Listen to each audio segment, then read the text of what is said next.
අපි වෙමු සිරිලක බොදු දරුවෝ. දරුවනේ බෞද්ධ මූර්ති කලාව පිළිබඳ පාඩමේ බුදු පිළිමේ සම්බන්ධ සාකච්ඡාවේ අද අපි සාකච්ඡා කරන්න බලාපොරොත්තු වෙන්නේ දුවේ පුතේ ශ්‍රී ලාංකික බුද්ධ ප්‍රතිමාව පිළිබඳව. ඒ ලංකාවේ බුද්ධ ප්‍රතිමාව කොයි විදිහටද ආරම්භ වුනේ කියන එක සම්බන්ධව. දැන් බුද්ධ ප්‍රතිමාව බිහි වෙන්න කාලයක් ගත වූ බව අපි දන්නවා. බුදුහාමුදුරුවන්ගේ කාලෙම චෛත්‍ය කියන අංගය බිහි වුණා. ස්තූපය බිහි වුණා. බෝධි වෘක්ෂ බෝධි වන්දනාව ඇති වුණා. හැබැයි බුදු පිළිමය කාලයක් ගත වුණා. එය සැලකිය යුතු කාලයක් ගත වූ බව පේනවා. සාමාන්‍යයෙන් අපි සලකන්නේ කනිෂ්ක රාජ සමයේදී ගන්ධාර සම්ප්‍රදාය සමග මේ බුද්ධ ප්‍රතිමාව ප්‍රභවී වූ බව. ඒ ඉන්දියාවේ ගන්ධාර, මතුරා, ආන්ද්‍රා, ඒ කියන්නේ අමරාවති සම්ප්‍රදාය කියන මේ සම්ප්‍රදායන් තුන පිළිබඳව අපි පෙර පාඩමේදී සාකච්ඡා කරන්නට යෙදුණා. ඒ අනුව ಭಾರತයේ බුද්ධ ප්‍රතිමාව ප්‍රභවී වුණේ ඒ ගන්ධාර සම්ප්‍රදායත් මතුරා සම්ප්‍රදායත් ඔස්සේ ඇවිල්ලා අමරාවති සම්ප්‍රදාය ආදී සම්ප්‍රදායන් තුන. ඊළඟ ගුප්ත සම්ප්‍රදාය. මෙන්න මේ සම්ප්‍රදායන් ගැන අපි සාකච්ඡා කරලා දැන් අපි සූදානම් වෙන්නේ ශ්‍රී ලාංකීය බුද්ධ ප්‍රතිමාව කොයි ආකාරයටද ඇති වුණේ කියන එක පිළිබඳව සාකච්ඡාව ගෙන යන්න. ලංකාවේ බුද්ධ ප්‍රතිමාව ඈත අතීතයේ දිව යන බව අපිට පේන්නේ දුවේ පුතේ සාහිත්‍ය මූලාශ්‍රය අනුව. සාහිත්‍ය මූලාශ්‍රය අනුව. ඒ කියන්නේ දුවේ පුතේ පොතපතෙහි තියෙන තොරතුරු අනුව ප්‍රධාන වශයෙන්ම දුවේ පුතේ අපිට මේ පිළිබඳ තොරතුරු ලබා ගන්න පුළුවන් වන මූලාශ්‍ර ගණනාවක් තිබෙනවා. අපේ දුවල පුතාලා ඒ පිළිබඳ පොඩි අවධානයක් යොමු කිරීම හරි වැදගත්. මේ මූලාශ්‍ර මොනවාද කියලා අපි බලමු. මූලාශ්‍රය මොනවාද? පළවෙනිම දුවේ පුතේ අපේ පැරණිම වංශ කතාව වන දීප වංශය එක මූලාශ්‍රයක් විදිහට අපිට ගන්න පුළුවන්. ඊළඟට වැදගත්ම අපේ අවිච්ඡින්න අඛණ්ඩ ඉතිහාසය ලියවෙන මහා වංශය අපිට ගන්න පුළුවන්. ඊළඟට දුවේ පුතේ සමන්තපාසාදිකාව කියන විනය පිටකයේ අටුවාව.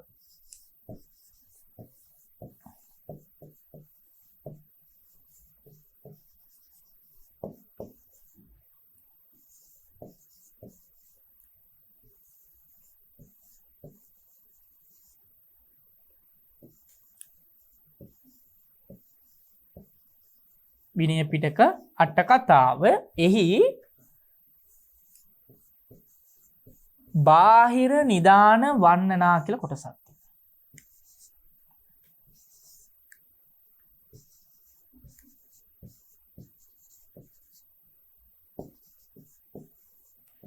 බාහිර නිදාන වන්නනා. මෙන්න මේ විදිහේ ප්‍රධාන මූලාශ්‍ර.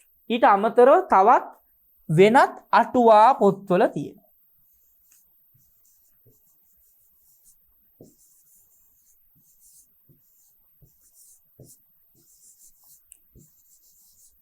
වෙනත් අටුවා ග්‍රන්ථ. එතකොට මෙන්න මේ වගේ අපිට සාහිත්‍ය මූලාශ්‍රය අනුසාරයෙන් අපිට මේ බුදු පිළිම තිබූ බවට සාධක ලැබෙනවා. ඒත් එක්කම ශිලාලේඛනත් අපිට යම් තාක් දුරකට මේකට අපිට උපස්තම්භක කරගන්න පුළුවන්. ශිලාලේඛන. ඒ කියන්නේ සෙල්ලිපි. ශිලාලේඛන. මෙන්න මේ විදිහට බුද්ධ ප්‍රතිමාව සම්බන්ධ තොරතුරු අපිට ලබා ගන්න පුළුවන් මූලාශ්‍රය. දීප වංශය, මහා වංශය, සමන්තපාසාදිකාව, විනය පිටක අට කතාවේ බාහිර නිදාන වර්ණනාව, වෙනත් අටුවා ග්‍රන්ථ, ශිලාලේඛ. එතකොට දුවේ පුතේ මෙන්න මේ මූලාශ්‍රවල සඳහන් වෙනවා බුදු පිළිම තිබූ බවට. හැබැයි පුරාවිද්‍යාත්මක වශයෙන් නොවේ.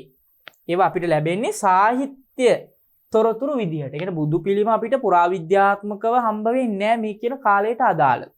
ලංකාවේ ටික කාලයක් ගත වෙන්න ඇති බුදු පිළිමේ ප්‍රභවය වෙන්න. එහෙත් හැබැයි නිශ්චිත තොරතුරු ඒ පිළිබඳව අපිට නිගමනයකට එන්න අපහසුකම් තිබෙනවා.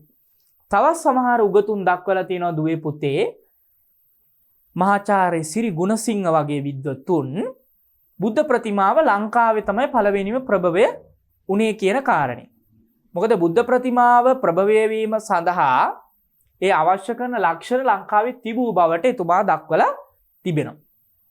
තවත් සමහර මහාචාර්ය සෙනරත් පරණවිතාන සූරීන් වගේ උගතුන් දක්වලා තියෙන මේ කලා ඉතිහාසය අධ්‍යයනය කරනකොට ප්‍රධාන වශයෙන් ගන්ධාර බුද්ධ ප්‍රතිමාවත් මතුරා බුද්ධ ප්‍රතිමා සම්ප්‍රදායෙත් ආభాසයෙන් සංකලනයෙන් අමරාවතී බුද්ධ ප්‍රතිමා සම්ප්‍රදාය ඔස්සේ තමයි ලංකාවේ බුද්ධ ප්‍රතිමාව ආරම්භ වුණේ කියන එක. ඒ සඳහා මහාචාර්ය සෙනරත් පරණවිතාන සූරීන් දක්වන්නේ රුවන්වැලි සෑ මළුවෙන් හම්බවන බුද්ධ ප්‍රතිමා. ඒවයි චීවරයේ ස්වරූපය මත පදනම් වෙලා. කොහොම වුණත් අපිට පොතපතෙහි තිබෙනවා විශේෂ මහා වංශයේ මේ උරුසිලා පටිමා කියන ලක්දිව බුද්ධ ප්‍රතිමාවේ ඉතිහාසය දේවානම්පියතිස්ස රජු අවදිය දක්වා දිව යන බව මහා වංශ කතාගත තොරතුරු පිරික්සීමෙන් පැහැදිලි වේ. ඔන්න මහා වංශයේ තිබෙන ආකාරය දුවේ පුතේ. එහි තිබෙනවා උරුසිලා පටිම. ඒක නිකන් මහා ගල් පිළිමය. ශිලා කියන්නේ පාලියෙන් සංස්කෘත ශිලා කියන ශබ්දය පුතේ. ශිලා කියන ශබ්දය කොහොමද ගොඩ නැගෙන්නේ? ශිලා කියලා. අපි සෙල් කියලා කියනවා සිංහලෙන් නම්. සෙල් කියලා හැදෙනවා. ශිලා සෙල්. එතකොට මහා ගල් පිළිමය.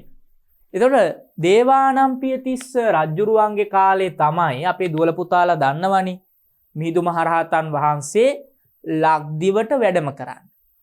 එතකොට මිහිඳු මහරහතන් වහන්සේ ලංකාවට වැඩම කරලා දුවේ පුතේ ඒ ලංකාවට ගෙනෙන පූජනීය වස්තු අතර අපිට බුදු පිළිමයක් ගැන සඳහනක් නැහැ නේද දුවේ පුතේ. අපි දන්නවා මිහිඳු හාමුදුරු ලංකාවට වැඩම කරලා තූපාරාම දාගැබ ඉදි කරනවා. ඒ සුමන සාමණේර හාමුදුරුවෝ පාටලිපුත්‍ර නගරයට යවලා අකුධාතුන් වහන්සේ පාත්‍රා ධාතුන් වහන්සේ ඇතුළු ධාතුන් වහන්සේලා ලංකාවට වැඩම කරවනවා. සංඝමිත්තා මහරහත් තෙරණිය මාර්ගයෙන් ශ්‍රී මහා බෝධීන් වහන්සේගේ දක්ෂිණ ශාඛාව ලංකාවට වැඩම කරවලා මහා මේඝ උද්‍යානයේ රෝපණය කරනවා. නේද? ඒතර මේ තොරතුරු අතර බුදු පිළිමයක් පිළිබඳ සඳහනක් ඒතර ಭಾರತයේ බුදු පිළිම මේ වෙනකොට ගොඩනැගිලා කොහොමද තිබුණේ නැහැ. ඒතර මේ බුදු පිළිම අශෝක යුගයේ තිබුණ නැති බව විශේෂයෙන්ම අපිට පේනවා බහාරෝත් සාංචි කැටයම් වල බුදුහාමුදුරු නිරූපණය කරන්න ඕන තැන්වලදී දක්වලා තිබෙන්නේ එක බෝධි වෘක්ෂය. නැත්තම් පද්මය ආදී සංකේත. එතකොට සංකේතානුසාරයෙන් තමයි බුදුහාමුදුරුවෝ නිරූපණය කරේ. හැබැයි මේ සම්ප්‍රදාය ලංකාවේ තිබුණේ නැහැ. ලංකාවේ බුදුහාමුදුරු නිරූපණය කරන්න බෝධි වෘක්ෂය හෝ ශ්‍රී පතුල හෝ ඒත් එක්කම ආසනය හෝ පද්මය හෝ යොදාගත්තු බවක් අපිට දකින්න ලැබෙන්නේ නැහැ. ඒ සංකේත තිබෙනවා විවිධ කැටයම් වල. පද්ම සංකේතයේ තිබුණ සඳකඩ පහණි ඒත් එක්කම සිරිපතුල් ගල් හම්බ වෙනවා අපිට ප්‍රධාන වශයෙන්ම චෛත්‍ය ආසන්නේ. එතකොට කොහොම වුණත් දේවානම්පියතිස්ස රජුරුවන්ගේ කාලේ මේ ශිලාපටිමා කියලා ප්‍රතිමාවක් තිබූ බව මහා වංශයේ පශ්චාත් කාලීන රජවරු පිළිබඳ තොරතුරු දක්වන තැන්වලදී දක්වලා තියෙනවා දුවේ පුතේ. ඒක දේවානම්පියතිස්ස රජුරුව පිළිබඳ විස්තර දක්වන තැන නෙමෙයි. ඒක තිබෙන්නේ. ඒ තියෙන්නේ ඊට පස්සේ කාලේක තොරතුරුත් එක්ක. ඒතකොට පේනවා මේ පස්සේ කාලයක හමුවන පිළිමයක් සම්බන්ධ ඉතිහාස ප්‍රවෘත්තිය මහා වංශ කර්තෘ වහන්සේ අපේ මහානාම හාමුදුරුවන්ට ලැබෙන්නේ නැත්තේ ඒ ජනප්‍රවාදයට එක්ක. මේ ප්‍රතිමාව මෙන්න මේ රජුරෝ කරන්නට ඇති කියන විශ්වාසය මත. ඒතර මේ විශ්වාසය අපෝ ජනශ්‍රුතික මතයක් තමයි මහා වංශයෙන් ඉදිරිපත් කරලා තියෙන්නේ මහා ගල් පිළිම. නේද? උරුසිලා පටිමා කියලා අපි ඒ සඳහන් කරන්නේ. ඒතර දේවානම්පියතිස්ස රජුරුවන්ගේ කාලයේ බුද්ධ ශාසනය ලංකාවට ලැබෙන කාලේ ඒ කාලේ ඉඳලා බුද්ධ ප්‍රතිමාවක් තිබූ බව මේ තොරතුරෙන් අපිට අනාවරණය වෙනවා. හැබැයි එහෙම පිළිමයක් තාම අපිට ලැබිලා නෑ. සමහර අය මේ උරුසිලා පටිමා කියන්නේ මහමෙවුනා උයනේ තියෙන සමාධි බුද්ධ ප්‍රතිමාව කියන අදහසක් දක්වලා තිබෙනවා. ඒ පිළිබඳ කලා ඉතිහාසඥයින් නම් ඊතරම් එය අනුමත කරන්නේ නැහැ. ඊපත් විවාදාපන්න කරුණු තිබෙනවා. කොහොමත් අපේ දුවල පුතාලා යමක් ඉගෙන ගන්නකොට මේ විශේෂයෙන්ම කලා ඉතිහාසයේදී හිදී විමර්ශනශීලීව නේද? ඔබගේ චින්තනය අවදි වන පරිදි ඉගෙන ගන්නකොට තමයි තාර්කික හැකියාව වගේ දේවල් දියුණු වෙන්නේ. මේ අධ්‍යාපනික අරමුණක් නේක. කොහොම වුණත් දුවේ පුතේ හතරවන මිහිඳු රජුගේ මිහින්තලා පෝරු ලිපියේ සංඝයා පිළිබඳව වත් සිරිත් දැක්වීමේදී මද මගසල පිළිම ගෙහි යනුවෙන් මංගල මහා ශෛල ප්‍රතිමාවක් තිබූ ගෙයක් පිළිබඳව සඳහන් වෙනවා. ඒ සඳහන් වෙන්නේ මිහින්තලා පෝරු ලිපිය. අනුරාධපුර අගභාගයේ හතරවන මිහිඳු කියන්නේ මහින්ද රජුරෝ කරපු පෝරු ලිපියක් තිබෙනවා මිහින්තලා පෝරු ලිපිය. සෙල් ලිපි වර්ග ගණනාවක් තියෙනවා. ලෙන් ලිපි, පෝරු ලිපි, ටැම් ලිපි, ආසන ලිපි කියලා. ඒතර මේ අතර පෝරු ලිපියක් තිබෙනවා. ඒ පෝරු ලිපි අපේ දුවල පුතාලට බලා ගන්න පුළුවන්. මේ තියෙන මිහින්තලා පෝරු ලිපිය. මේ මිහින්තලය ඇතුල් වෙනකොට නේද? මේ බලන්න පුළුවන් මේ දෙපැත්තේ මිහින්තලා පෝරු ලිපිය. විශාල ලිපි දෙකක්. මේ මිහින්තලා පෝරු ලිපිය කියලා කියන්නේ මේ පෝරු ලිපියේ සඳහන් වෙනවා මේ පුවත. මොකක්ද? මේ මිහින්තලා පෝරු ලිපියේ සංඝයා පිළිබඳ වස්සිරි. ඒ මහා සංඝරත්නයේට මිහින්තලා විහාරයේ වාසය කරපු සංඝයාට පනවපු යම් වත්සිරි නීති රීති සමුදාය. එහි තිබෙනවා වචනයක් මේ සිංහල භාෂාවෙන් මදල් මහා සංඝ පිළිමගෙයි. මේ පිළිමගෙයි කියන්නේ ගෙය කියන එකනේ. පටිමා ගෘහ කියන එක. පටිමා ගෘහ කියන එක තමයි පිළිමගෙයි වෙන්නේ. එතකොට ඒ ගත්තොත් මංගල මහා ශෛල ප්‍රතිමාවක්. ඒතර ශෛල ශිලාමේ නේද? ශෛලමය බුද්ධ ප්‍රතිමාවක් තිබූ ගෙයක්. ඒ කියන්නේ බුදු පිළිම ගෙයක්. අපි දන්නවා බුදු පිළිමයක් තියෙන්නේ නේද දුවේ පුතේ? යම් ආවරණයකින් ගෘහයකින් ආවරණය වෙලානේ නේද? නේද? ඒක අපි දන්නවා. එතකොට බුදු පිළිම ගෙවල් වර්ග කීපයක් තියෙනවා. ගෙඩිගේ සම්ප්‍රදායේ පිළිම ගෙවල් තියෙනවා, මන්දිරාකාරයේ පිළිම ගෙවල් තියෙනවා. ඒත් එක්කම ලෙන් විහාරාකාරයේ පිළිම ගෙවල් තිබෙනවා. නේද? එතකොට මේ පිළිම ගෙයක් පිළිබඳ තොරතුරක් අපිට මෙතනින් අනාවරණය කරගන්න පුළුවන්කම ලැබෙනවා දුවේ පුතේ. හොඳයි. අපි ඊළඟට බලමු. දැන් මේ තියෙන මිහින්තලා පෝරු ලිපිය අපේ දුවල පුතාලා අනුරාධපුර හිම ගිහිල්ලා තියෙනවා නම් මේක දැකලා ඇති මිහින්තලයට හිම ගියාම මේ මිස්සක පවුවට යනකොට මේ ඔබට මේ දකින්න පුළුවන්. ගියපු වෙලාවක මේක බලන්න අපේ යන අය ගොඩක් අය දුවේ පුතේ මේව බලන්නේ නැහැ. දැන් අනුරාධපුරේ මිහින්තලේ ගියාම මේව දකින්නේ මේව පහු කරන් යන ඔහේ. මේව තමයි අපි බැලිය යුත්තේ. මේ තමයි අපේ දේශීය අභිමානය. අපේ ලේඛන කලාව. අපේ තිබුණු sannivedana තත්ත්වය. නේද? අපි මේ sannivedanaya මේ තොරතුරක් sannivedanaya කරපු විදිය. ඒ තොරතුර අදටත් අපිට දකින්න ලැබෙනවා. ඒතර බලන්න මේ ආදී දේවල් ඔබ බලන්න ඕන ඔබ චාරිකාවේ යනකොට. ඊළඟට දුවේ පුතේ බුද්ධ ප්‍රතිමාවක් පිළිබඳ ප්‍රථම වරට මහා වංශයේ සඳහන් වන්නේ දුටුගැමුණු රජුරුවන්ගේ කාලෙදී. මොකද දුටුගැමුණු රජුරුවන්ගේ කාලේ බුද්ධ ප්‍රතිමාවක් තිබූ බව මහා වංශ ප්‍රවෘත්තියේ දක්වලා තිබෙනවා. දුටුගැමුණු රජුරුවන්ගේ කාලේ නේද? අපිට විශේෂයෙන් වැදගත් වෙන්නේ මේ රජතුමා බුද්ධ ශාසනයට විශාල සේවාවක් සිදු කරපු රජ කෙනෙක් නේද? එතුමා මහා විහාරයේ දියුණු කරන්න, මහා විහාරයේ අභිවෘද්ධියට නේද විශාල සේවයක් කරනවා. එලාර කියන ද්‍රවිඩ පාලකයා පළවා හැරලා බුද්ධ ශාසනයේ චිරස්ථිතිය වෙනුවෙන් කටයුතු කරන රජ කෙනෙක්. මේ රජුරෝ තමයි ඉදි කරන්නේ මහා තූපය.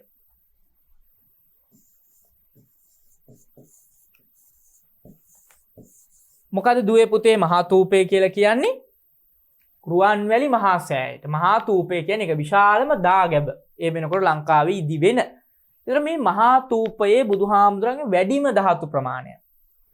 ද්‍රෝණයක් 13 වහන්සේලා. බුදුහාමුදුරන් ද්‍රෝණ 8යිනේ.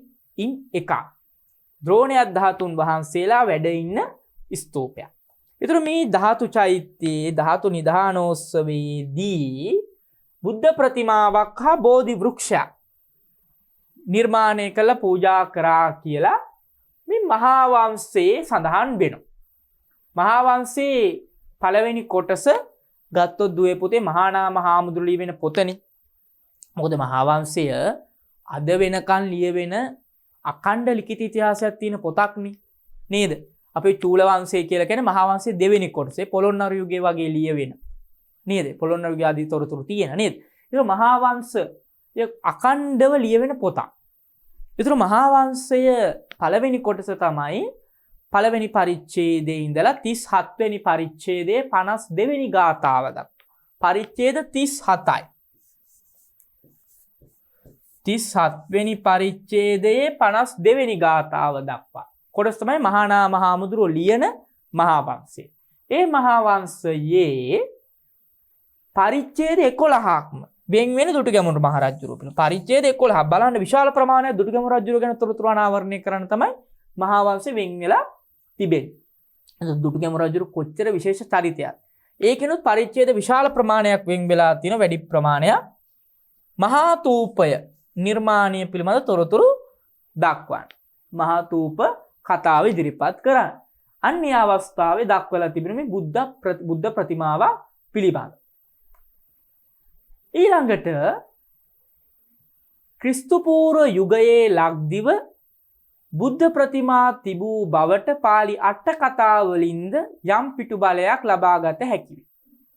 අර මම පෙර සඳහන් කරා වගේ පාලි අට කතා ප්‍රධාන වශයෙන් මූලාශ්‍රවල මේ බුදු පිළිම තිබූ බවට. මේක මේ සාහිත්‍ය පොතපතේ තියෙන සාහිත්‍යමය මූලාශ්‍රය. ඒක අපි දුවල පුතාලා මතක තියාගන්න.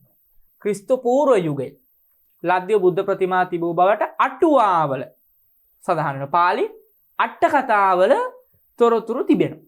ඒ අතර එකක් තමයි සමන්තපාසාදිකා විනය අටුවාවේ සඳහන් වෙනවා මහා කාල නාගරාජයාගේ ප්‍රවෘත්ති. ඒක හරි වැදගත්නේ. ඒ ප්‍රවෘත්තිය මේ බුද්ධ පිළිම ගැන පෙර පාඩමෙත් අපි කෙටියෙන් සඳහන් කළා.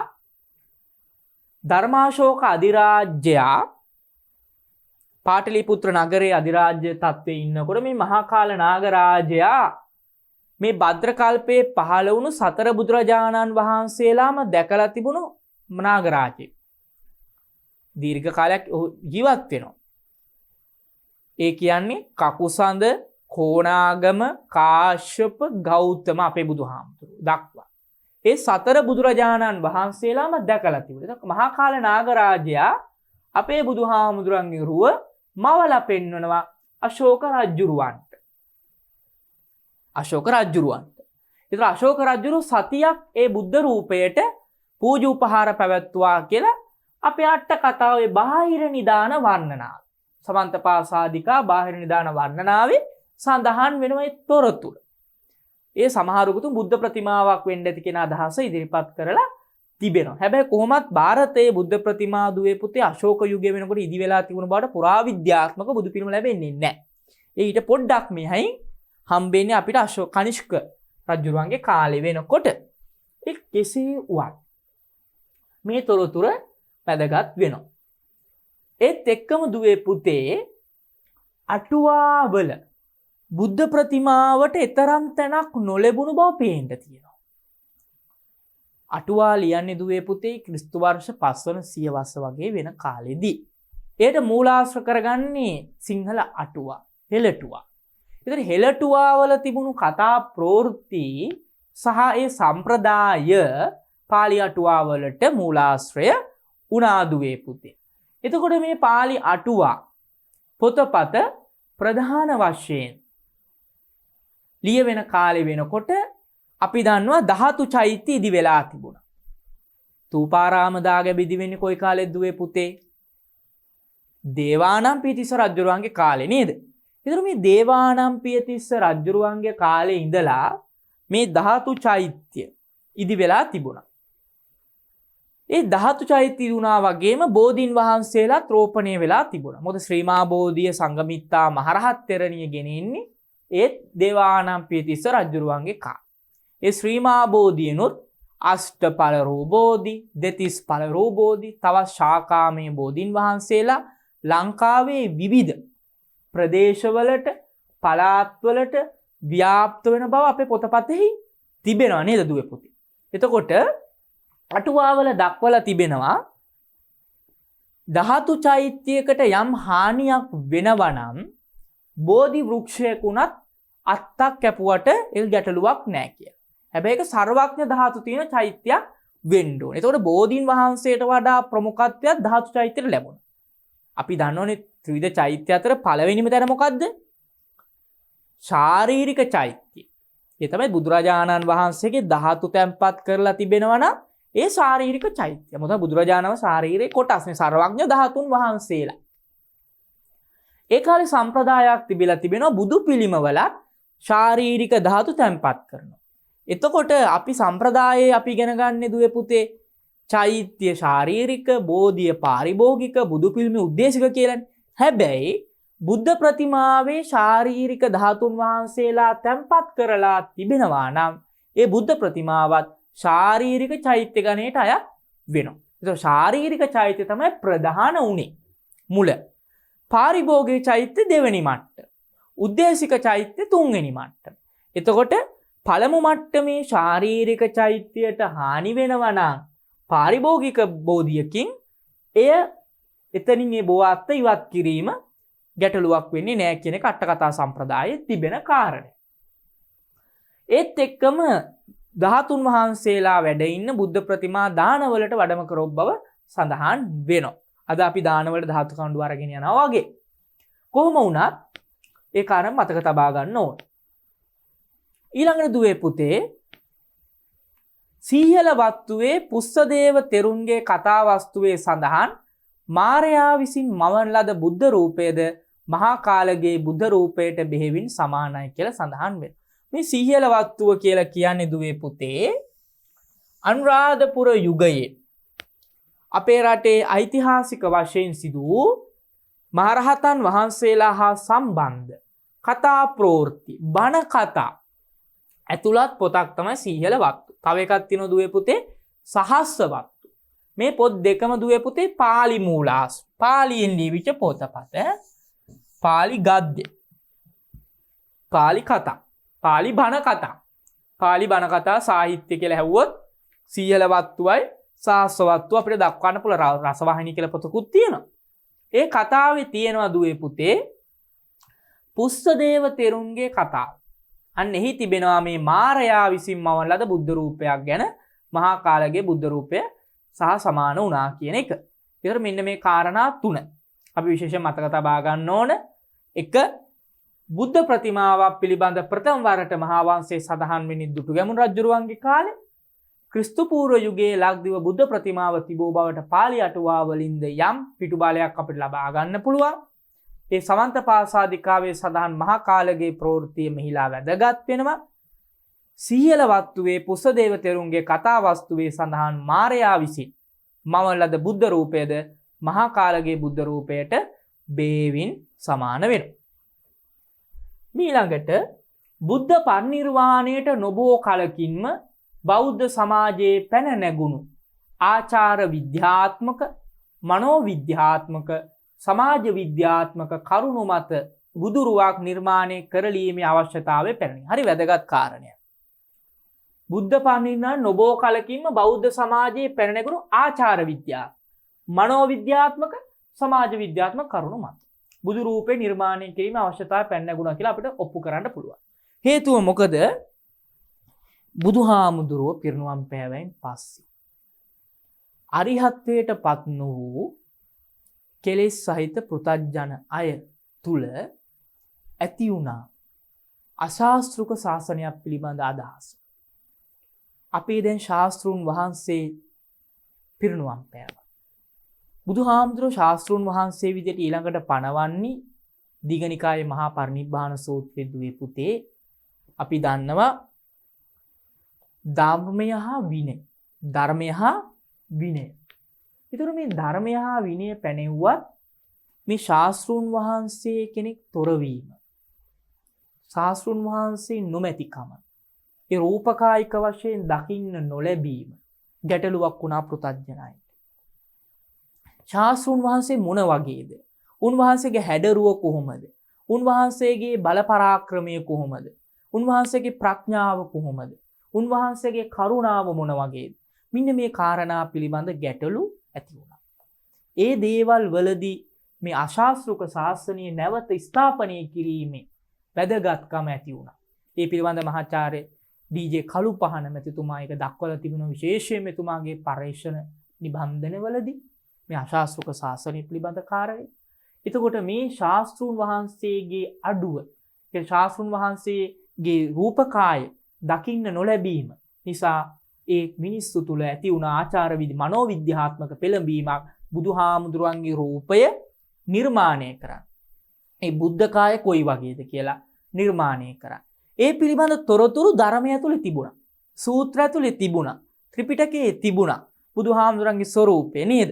සුත්ත නිපාතේ එහෙම ඒනි ජංගං කිසම් වීරං අප්පහාරං අලෝලුපම් මුනින් වනස්මින් ජායන්තේහි පස්සාම ගෝතම කියලා තැන් වල තිබුණා. දෙතිස් මහා පුරුෂ ලක්ෂණ නේද? 108ක් මගුල් ලකුණු ඕ පිළිබඳ තොරතුරු තිබුණා. ඒතර බුදුහාමුදුරුව පිළිබඳ තිබුණු තොරතුරු පදනම් කරගෙන මේ බුද්ධ රූපේ නිර්මාණය කිරීමේ අවශ්‍යතාවය. ඒ අවශ්‍යතාවය එන්නේ අර සූත්‍රවල ඇතුලේ තියෙන සූත්‍ර පිටකේ කාරණාත් එක්ක.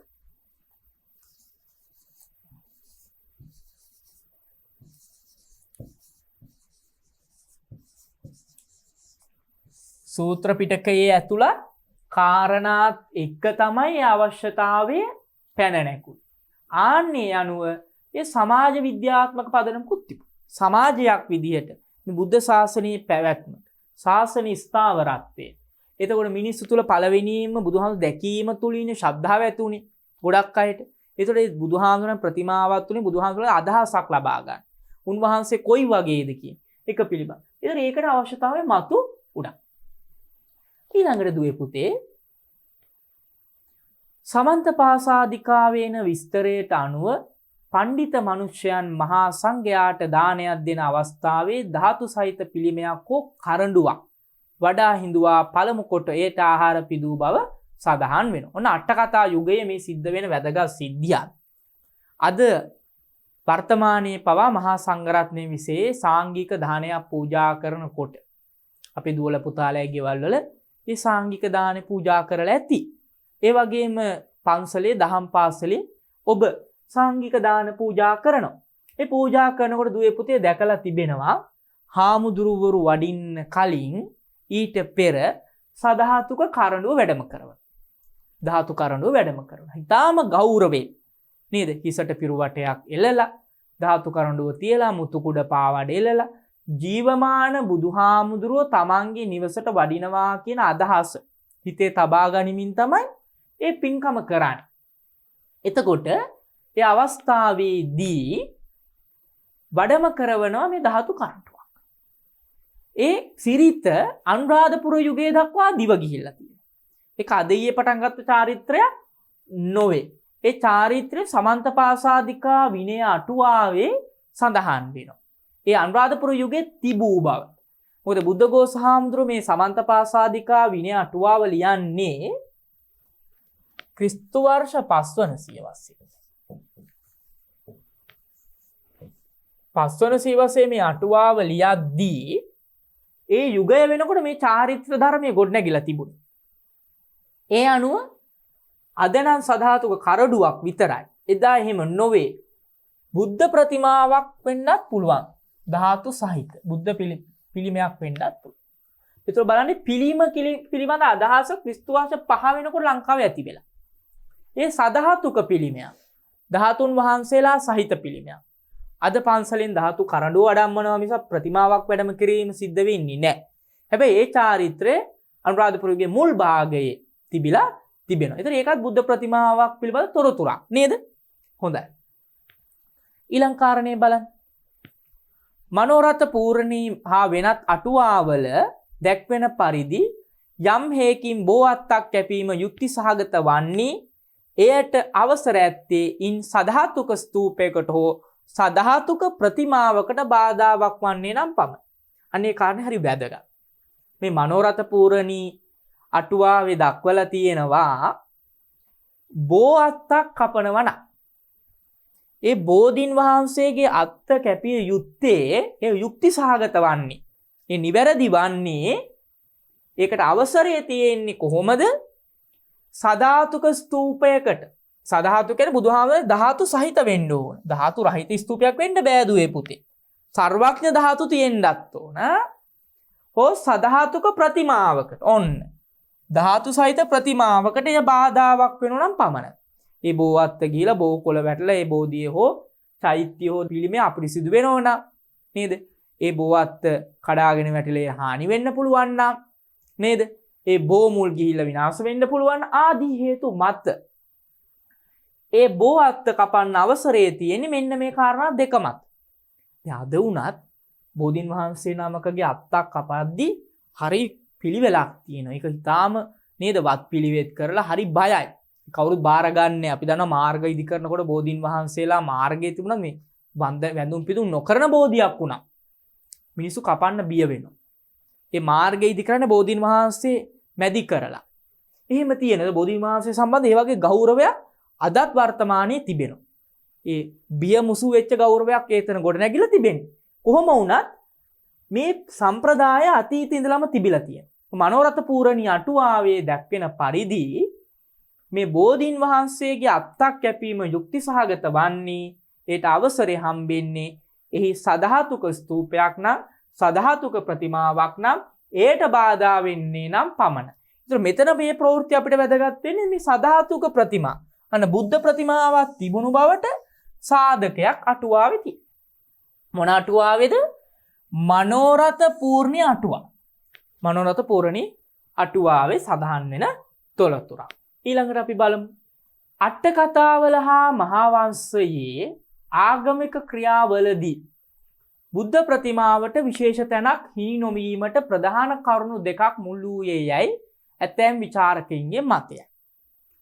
මොනවද මේ මතය? එනම් පළමු කොට හෙළටුවා ලියවෙන කාලයේදී ආරාමවල බාගදා පිළිම ගෙවල් නොතිබුණා වීම හා පිළිම වැඳීම පුරාණ පූජා ක්‍රමයෙන් පිටස්තර අමුත්තක් වූ බැවින් එවකට තිබූ පිළිම ගණනින් ස්වල්ප වූවා පමණක් නොව ඒවා ඊතරම් වැදගත් කොට නොසලකී.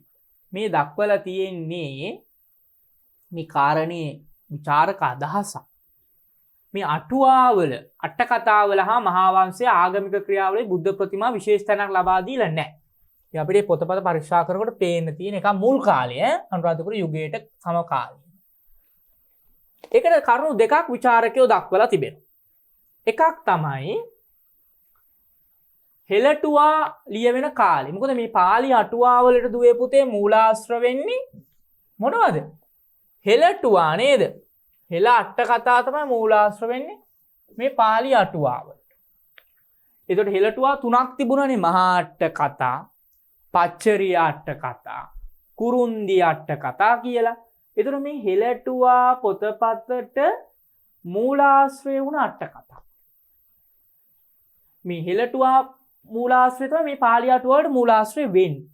ඒතකොට මේ හෙළටුවා ලියවෙන කාලේදී ආරාමවල සම හෙළටුවා ලියවෙන්නේ ක්‍රිස්තු වර්ෂ පළවන සියවසේ විතර වලගම්බා රාජ්‍ය කාලයේදී නේද? ක්‍රිස්තු පූර්ව එක ක්‍රිස්තු වර්ෂ එක අතර කාලේ. මාතලේ අලු විහාරය. හැබැයි අටුවා ආරම්භ වෙන්නේ මහින්දාගමනයත් එක්ක. මිදුහාමුදුර ලංකාවට වැඩම කරලා පාලි අටුවා සිංහලයට නැගුවා කියලා තමයි දම්පිය අටුවා ගැටපදේ වගේ පොතපතෙහි සඳහන් වෙන්නේ. ඒ කොහොම වුණත් මේ හෙළටුවා යුගය වෙනකොට ආරාමවල පිළිම ගෙවල් තිබෙන්නේ නැතිව ඇති කියන අදහස ගන්න පුළුවන්. ඒ වගේම පිළිම වැඳීම පුරාණ පූජා ක්‍රමයෙන් පිටස්තර අමුත්තක් වූ බැවින් එවකට තිබූ පිළිම ගෙවල් ගණන ස්වල්පයක් වෙන්න ඇති. කුඩා ප්‍රමාණය. ඒ නිසා ඒ තරම් වැදගත් කොට සලකන්න නැතුව ඇති.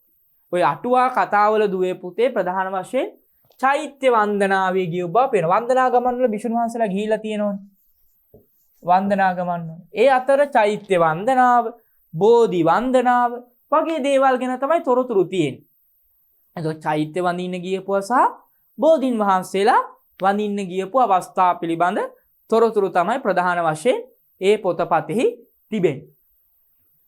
ඊළඟට ක්‍රිස්තු පූර්ව යුගයේ රුවන්වැලි සෑයේ බුදු පිළිම වලට සමකාලීන යුගයේ මෙරටින් තායි රටට ලබා දුන් බුදු පිළිමයක් පිළිබඳ තොරතුරු තායි රටේ ජිනකාල මාලිනී හා රත්නබිම්බ වංශ නම් ග්‍රන්ථ දෙකේ ඇති බව සඳහන් වෙනවා.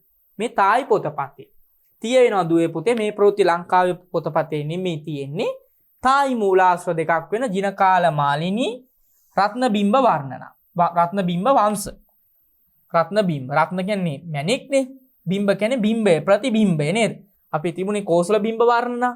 ආන්න ඒ වගේ. ඒතකොට ජිනකාල මාලිනී හා රත්න බිම්බ වංශ කියන පොත් දෙක සඳහන් වෙනවා රුවන්වැලි සෑයේ බුදු පිළිම වලට සමකාලීන යුගයේ මෙරටින් තායි රටට ලබා දුන් බුදු පිළිමයක් පිළිබඳ තොරතුරු. තායි රටේ අදත් එය විශ්වාස කරන මේ බුදු ප්‍රතිමාවෙහි තිබෙන බවට, එය අනුරාධපුර යුගයේ රුවන්වැලි සෑයේ ප්‍රතිමා හා සමාන බවත් තායි රටේ විශ්වාසයක් තිබෙනවා.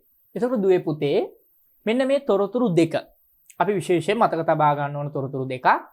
එකක් තමයි අට කතාවල හා මහා වංශයේ ආගමික ක්‍රියාවලදී බුද්ධ ප්‍රතිමාවට විශේෂ තැනක් හිමි නොවීමට ප්‍රධාන කරුණු දෙකක් මුල් වූ බව ඇතැම් විචාරකයින්ගේ මතයයි.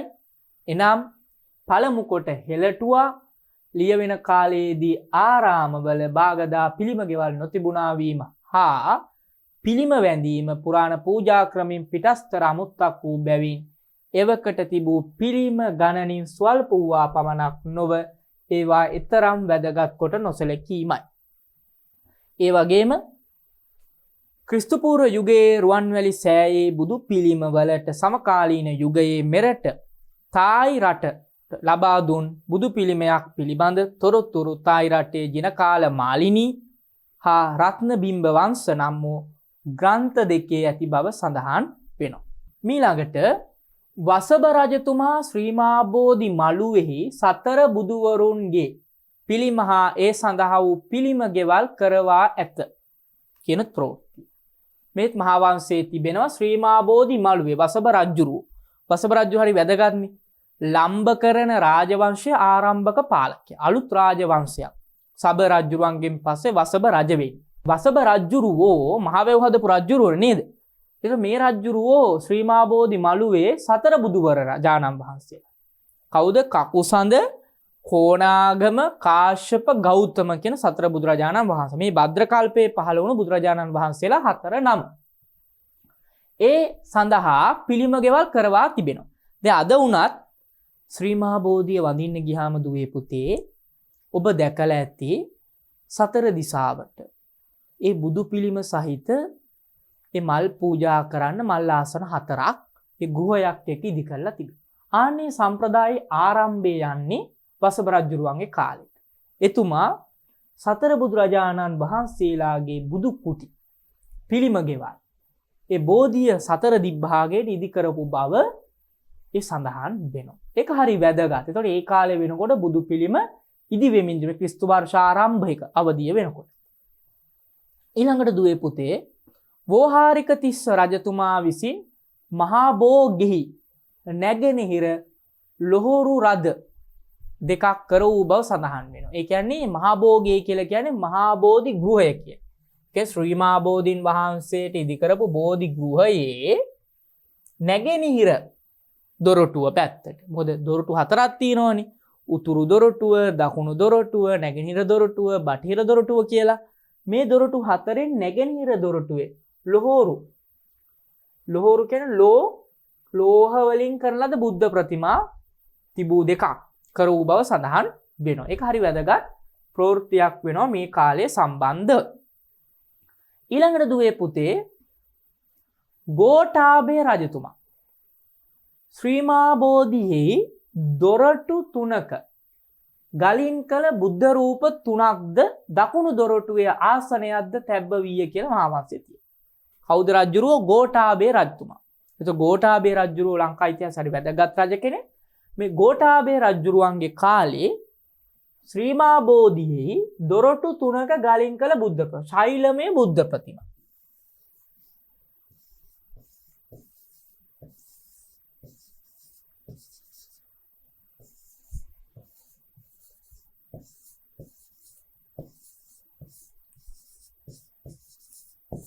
ශෛලමය බුද්ධ ප්‍රතිමා තුනක් ද දකුණු දොරටුවේ ආසනයක් තැබ්බ විය කියලා තියෙනවා. එතන බලන්න ගෝඨාභය රජුරෝ කරපු කාර්ය භාරය තමයි මේ දක්වලා තිබෙන්නේ.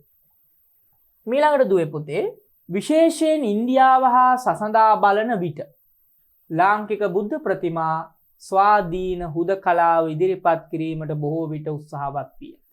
විශේෂයෙන් ඉන්දියාවේ බුද්ධ ප්‍රතිමා කියලා කියන්නේ ගන්ධාර බුද්ධ ප්‍රතිමාව, මතුරා බුද්ධ ප්‍රතිමාව, අමරාවතී බුද්ධ ප්‍රතිමාව, ගුප්ත බුද්ධ ප්‍රතිමාව. මෙන්න මේ බුද්ධ ප්‍රතිමාවලට වඩා අපේ බුද්ධ ප්‍රතිමාව ස්වාධීන හුදකලාව ඉදිරිපත් කිරීමට බොහෝ විට උත්සාහවත් වෙලා තිබෙනවා.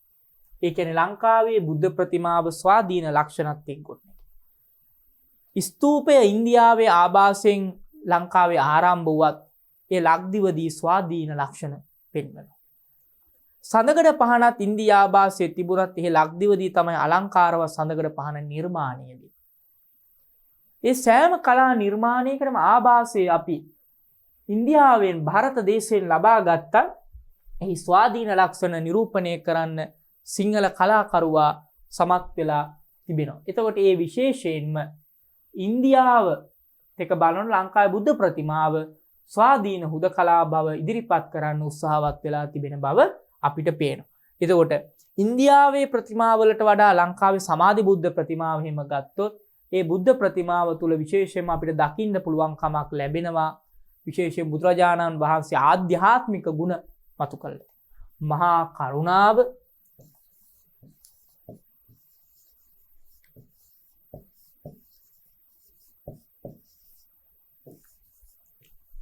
මහා ප්‍රඥාව, මහා කරුණාව හා මහා ප්‍රඥාව කියන ගුණයන් ඉස්මතු වන පරිදි මේ බුද්ධ ප්‍රතිමාව නිර්මාණය වේ. ඒත් එක්කම මහාචාර්ය සෙනරත් පරණවිතාන මහතා ලංකාවේ බුදු පිළිමේ ඇති වූයේ ගන්ධාර හා මදුරා සම්ප්‍රදායන් දෙකේ සම්මිශ්‍රණයකින් බිහි වූ දක්ෂිණ ಭಾರತೀಯ අමරාවතී හෙවත් ආන්ධ්‍රා සම්ප්‍රදාය ආభాසයේ මගින් බව පෙන්වා දීලා තියෙනවා. මේ හරි වැදගත් මතයක්. මේ මතය සාමාන්‍යයෙන් බොහෝ පුරාවිද්‍යාඥයින් පිළිගන්නා මතයක් වෙනවා. මේ මතේ අපේ දරුවනුත් තේරුම් ගන්න ඕන බුද්ධ ප්‍රතිමාව සම්බන්ධ අදහසක් මහාචාර්ය සෙනරත් පරණවිතාන දක්වලා තිබෙන්නේ. ඒට අනුව ලංකාවේ බුදු පිළිමය ඇති වුණේ අපි දන්නවා ගන්ධාර සම්ප්‍රදාය. ඉන්දියාවේ වයඹදිග ප්‍රදේශයේ ඉඳලා ඇෆ්ගනිස්තානය දක්වා ප්‍රදේශය තමයි ගන්ධාරය. ඒ ගන්ධාරය බුද්ධ ප්‍රතිමාව ප්‍රධාන වශයෙන් ගන්ධාර බුද්ධ ප්‍රතිමාවට බලපාන්නේ ග්‍රීක ප්‍රතිමාව සහ රෝම ප්‍රතිමාවල රෝම ග්‍රීක දෙවිවරු. මොකද වයඹදිග ඉන්දියාවට විශේෂයෙන්ම යුරෝපයේ ඉඳලා ග්‍රීක ආක්‍රමණ එල්ල වෙලා ඒ අනුව ග්‍රීක ආభాසය ලැබෙනවා මේ යුගයේ වෙනකොට. ඒතර ගන්ධාර ප්‍රතිමාව කනිෂ්ක කුෂාණ වංශික රජවරු යටතේ තමයි සංවර්ධනය වෙන්නේ. මතුරා ප්‍රතිමාව විශේෂයෙන්ම අද නව දිල්ලියට දකුණේ යමුනා ගංතීරයේ ආශ්‍රිත මතුරාව තිබෙන්නේ. ඒතර මතුරා බුද්ධ ප්‍රතිමාව විශේෂයෙන් ඉන්දියාවේ යක්ෂ ප්‍රතිමා වල ආభాසයෙන් ගොඩනැගෙන ප්‍රතිමා සම්ප්‍රදායක් තමයි මතුරා ප්‍රතිමාව. මේ දෙකේ සම්මිශ්‍රණයක්. මේ දෙකේ සම්මිශ්‍රණයක් තමයි දක්ෂිණ ಭಾರತයේ දකුණු ඉන්දියාවේ අමරාවතී සම්ප්‍රදාය නැත්නම් ආන්ධ්‍රා සම්ප්‍රදාය. නාගර්ජුන කොණ්ඩේ ආන්ධ්‍රා ප්‍රදේශ නේද? ඒ ආශ්‍රිත සම්ප්‍රදාය. ඒතර මේකට ප්‍රධාන වශයෙන් මහායානයත් බලපානවා. ඒක මහායාන බුදුදහම. ඒතර ಭಾರತೀಯ අමරාවතී සම්ප්‍රදාය ආభాසය තමයි ලංකාවේ ලැබෙන්නේ කියලා මහාචාර්ය පරණවිතාන කියන්නේ. මොන ආభాසයද? අමරාවතී බුද්ධ පිළිම. නැත්නම් ආන්ධ්‍රා බුද්ධ ප්‍රතිමා සම්ප්‍රදාය. දකුණු ඉන්දිය බුද්ධ ප්‍රතිමා සම්ප්‍රදාය තමයි ලංකාවට ලැබෙන්නේ.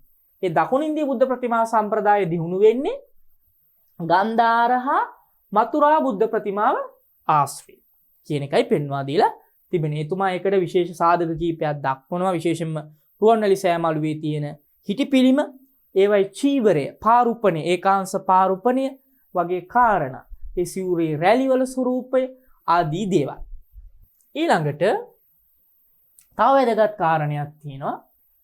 බෙන්ජමින් රෝලන්ඩ් මහතාගේ අදහස වන්නේ පශ්චාත් ආන්ධ්‍රා සමයේ අමරාවතී බුද්ධ ප්‍රතිමා සම්ප්‍රදාය ලාංකික ශිල්පී සිංහල ක්‍රමයට සකස් කරගත් බවයි.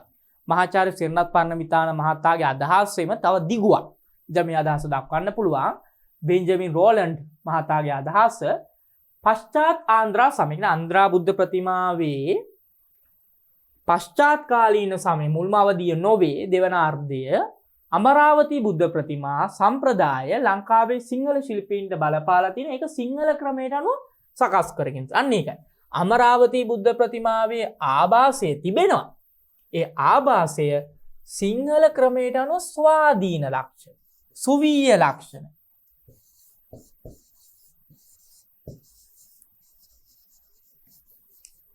ස්වාධීන ලක්ෂණ එක තමයි ඇතිවේ. ස්වාධීන ලක්ෂණත් එක්ක මේ බුද්ධ ප්‍රතිමාව ආරම්භ වෙනවා සිංහල ක්‍රමයේ. ඒක හරි හොඳ වැදගත් අදහසක්. මොකද ඕනම නිර්මාණයක් දරුවනේ ආభాසයත් එක්ක එන්නේ. ඒක අපි සංස්කෘතික සම්පර්කයක් තියෙනෝනේ විවිධ රටවල් වල නේද? අපිට ඕනම දෙයක් මේ භූමියේ ස්වාධීන වෙතුණා කියලා කියන්න අමාරුයි. ඒකට විවිධ සම්පර්කයන් බලපෑම් තියෙන එල්ල වෙලා. ඒතකොට ඒ අනුව දුවේ පුතේ මේ බුදු පිළිම වලටත් විවිධ රටවල ප්‍රතිමා කලාව. දැන් ගන්ධාර ප්‍රතිමාවට ග්‍රීක කලාව. ග්‍රීකයට තවත් බලපාලා තිබුණා. වෙනස් සම්ප්‍රදාය. ඉතින් එක සම්බන්ධයි. මේ කලාව සංස්කෘතිය ආදී දේවල් සාකච්ඡා කරනකොට එකක ස්වාධීනව ස්වෛරී වෙන්නේ නැහැ. ඒකට එකක් සම්බන්ධ දෙයක්. බුදුහා න්‍යායත් එක්ක පටිච්චසමුප්පාද න්‍යාය නේද? ඒකට ධර්මයටත් එක්ක එකඟයි. කොහොම වුණත් අපි දෙවෙනි කාරණේ බලමු මෙහි. ඉන්දියාවේ හා ලංකාවේ බුද්ධ ප්‍රතිමා නිර්මාණය හා භාවිතයේ ලක්ෂණ පිළිබඳව ඩී.ටී. දේවේන්ද්‍ර මහතා ඒ වගේම සිරි ගුණසිංහ වෙනත් වියතුන්ගේ වර්ග කිරීමට අනුව මුල් යුගයේ දෙවුරේ බුද්ධ ප්‍රතිමාවේ කැපී පෙනෙන ලක්ෂණ මෙසේ හඳුනාගත හැකි. දෙරටේ මොන රටේ දෙරටේ බුද්ධ ප්‍රතිමාවල හඳුනා ගන්න පුළුවන්. බුද්ධ ප්‍රතිමාවේ කැපී පෙනෙන ලක්ෂණ මොනවද? කැපී පෙනෙන ලක්ෂණ කියලා අපි බලමු. මේ බුද්ධ ප්‍රතිමා දෙකේ කවුද දක්වන්නේ? ඩී.ටී. දේවේන්ද්‍ර මහතා ලංකාවේ බුද්ධ ප්‍රතිමාව ගැන අනා ශාස්ත්‍රීය ග්‍රන්ථයක් ලියලා තිබෙනවා. මහාචාර්ය සිරි ගුණසිංහ මහතාත් එතුමාගේ ග්‍රන්ථවල එතුමා දක්වලා තිබෙනවා මේ ලංකාවේ බුද්ධ ප්‍රතිමා ප්‍රභේය වූ බවට. ඒ අනුව මේ දෙරටේ බුද්ධ ප්‍රතිමා අතර කැපීපෙන ලක්ෂණ පෙන්වලා තිබෙනවා. අපි බලමු මොනවද ලක්ෂණ කියලා. ඔන්න බලන්න. පළවෙනිම ඉන්දීය බුද්ධ ප්‍රතිමාවේ ලක්ෂණ. ඉන්දීය බුද්ධ ප්‍රතිමාව කියලා කියන්නේ ගන්ධාර, මතුරා, ආන්ද්‍රා ඒත් එකම ගුප්ත සම්ප්‍රදායේ බුද්ධ ප්‍රතිමා. පළවෙනි කාරණය. බුදුරදුන් සංකේතවත් කිරීම සඳහා යොදලා තියෙනවා මොනවද? බුද්ධ ප්‍රතිමාව යොදාගෙන තියෙනවා. බුදුරජාණන් වහන්සේ සංකේතවත් කරන්න. බුදුරජාණන් වහන්සේ සංකේතවත් කරන්න ඊට පෙර යොදාගෙන තිබුණා පද්මය, ශ්‍රී පතුල, බෝධිය, ධර්ම චක්‍රය, චක්‍ර ලකුණ නේද? අශෝක චක්‍රය කියලා කියනවා. ධර්ම චක්‍රය. ඒත් එක්කම සමහර සත්ව රූප යොදාගෙන තියෙන ಭಾರತೀಯ කලාව දිහා බලනකොට පේනවා. ඒ සත්ව රූප යොදාගෙන තිබුණා ගෞරවයක් පිණිස නෙමෙයි. දැන් බෞද්ධ ත්‍රිපිටක සාහිත්‍යයේ නේද?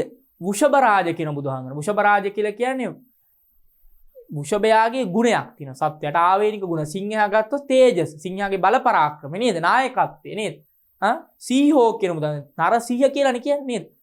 චක්කවරං පිතරත්ත සුපාදෝ ලක්කන මණ්ඩිත ආයත පන්හි චාමර චත්ත විභූසිත පාදෝ ඒ සහිතුහිය පිතා නරසීයෝ. නරසීය. සීය කියන වචනේ දීලා තියෙනවා. ඒතර අන්න ඒ වගේ බුදුරජාණන් වහන්සේ විවිධ සත්ව සංකේත මගින් විශේෂයෙන්ම සිංහයා නේද? සිංහයා කියන සංකේත. ඊළඟ වෘෂභයා. ඒත් එක්කම හංසයා. හංසයාගේ තියෙන විශේෂ ගුණයක් දියෙන් කිරි වෙන් කර හොඳ නරක වෙන් කරවා ගැනීම හැකියාව නේද? අන්න ඒ වගේ. ඒ වගේ ශාක්ත සංකේත පාවිච්චි කරලා තිබෙනවා.